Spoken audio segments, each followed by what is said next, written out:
कोई भी समझदार इंसान, कोई भी समझदार बच्चा तक ये समझ सकता है कि देश की सुरक्षा चुनी हुई सरकार की जिम्मेवारी है, तो सवाल उसी से पूछा जाना चाहिए। दिसंबर 2016 में प्रधानमंत्री मोदी ने एक रैली में कहा था कि नोटबंदी ने आतंकवाद की कमर तोड़ दी है।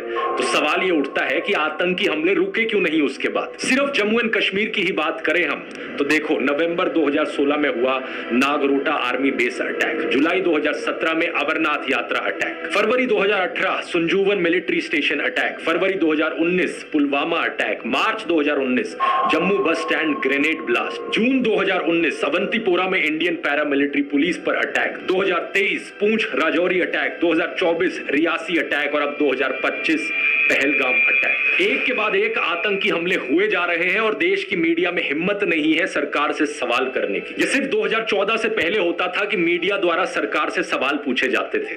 फिल्में भी आप देखोगे, अ वेंसडे जैसी फिल्में बनाई जाती थी जिनमें सरकार से आतंकवाद पर सवाल पूछे जाते थे। इसीलिए हम सरकार चुनते हैं कि वो मुल्क चलाए। आप लोग सरकार, पुलिस फोर्स, इंटेलिजेंस सक्षम है इस तरह की पेस्ट कंट्रोल के लिए, लेकिन आप लोग कर नहीं रहे। मैं चाहता हूं कि अगर मेरा बच्चा घर से बाहर निकले तो बेखौफ घूमे, कहीं भी, कभी भी, ट्रेन में, बस में, कहीं भी। उस जमाने में जनता मिलकर प्रोटेस्ट करती थी और नेता अपनी गलती मानते हुए इस्तीफा भी दे देते थे। जैसे कि मुंबई के 26/11 अटैक के बाद होम मिनिस्टर शिवराज पाटिल ने पब्लिक डिमांड के चलते हुए इस्तीफा दिया था और महाराष्ट्र के मुख्यमंत्री विलासराव देशमुख ने भी इस्तीफा दिया था। मैं ये नहीं कह रहा कि इस्तीफा देकर उन्होंने कोई महान काम कर दिया। बात यह है कि किसी भी फंक्शनिंग डेमोक्रेसी में ये एक बेसिक बात है और अब उस बेसिक कॉमन सेंस को हमारा देश खो चुका है। अब इस नए भारत में अर्नब गोस्वामी जैसे नमूने को देखिए। अर्नब गोस्वामी इस पहलगाम अटैक के लिए सुप्रीम कोर्ट को जिम्मेवार ठहरा रहा है। There was no need in my view for the Supreme Court to waste time getting into whether 370 was abrogation was valid or not. It was a waste of time because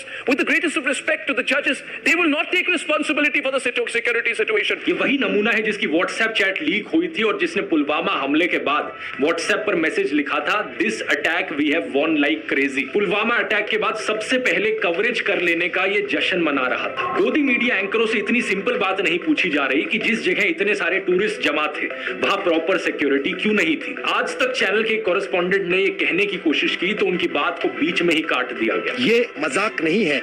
2000 tourist किसी एक picnic spot पे हैं, वहां पर ना ही police बल की कोई तैनाती, ना ही सुरक्षा बल की कोई तैनाती। हम देखते हैं जब अमरनाथ यात्रा होती है। ये सवाल एक बच्चा तक पूछ रहा है। सरकार तो गई हुई है, मतलब इतना बड़ा आतंकवादी का हमला हुआ, उन्हें कुछ पता ही नहीं है। इधर पूरी नीचे पूरे आर्मी का बेस है, उन्हें पता ही नहीं है। दोस्तों, अब 10 दिन पहले की ये रिपोर्ट देखिए। डिफेंस मिनिस्ट्री ने पार्लियामेंट की स्टैंडिंग कमेटी को बताया कि आर्मी में ऑफिसर्स का करंट नंबर है 42,095, जबकि ऑथराइज्ड स्ट्रेंथ है 50,538। देश में करीब 8,400 आर्मी ऑफिसर्स की कमी है और 92,400 सोल्जर्स की। कुल मिलाकर आर्मी में 1 लाख से ज्यादा आर्मी पर्सनल की शॉर्टेज है। इस शॉर्टेज की वजह से सोल्जर्स को एक जगह से दूसरी जगह शिफ्ट कराया जा रहा है पहले से ज्यादा रेट पर। सवाल ये उठता है कि ये शॉर्टेज क्यों है। मुझे तो नहीं पता, लेकिन आप इस अगस्त 2022 की द टेलीग्राफ की रिपोर्ट देखिए। यहां लिखा है कि कोविड के 2 सालों में आर्मी की कोई रिक्रूटमेंट नहीं हुई, इसलिए आर्मी में 1 लाख से ज्यादा ट्रूप्स की कमी है। और अब इस रिपोर्ट की हेडलाइन देखिए, अगले 3 साल में आर्मी स्ट्रेंथ को 2 लाख से कट करने का प्लान। क्या सेंस बना इस बात का? एक मिनिस्ट्री ऑफिशियल ने कहा कि आर्मी अपनी ट्रूप स्ट्रेंथ का रैशनलाइजेशन कर रही है। इसे सैलरी और पेंशन का खर्च कम करने के अटेम्प्ट के रूप में देखा जा रहा है। कई लोगों ने आरोप लगाया है कि सरकार आर्मी ऑफिसर्स की सैलरी और पेंशन पर पैसे बचाना चाह रही है और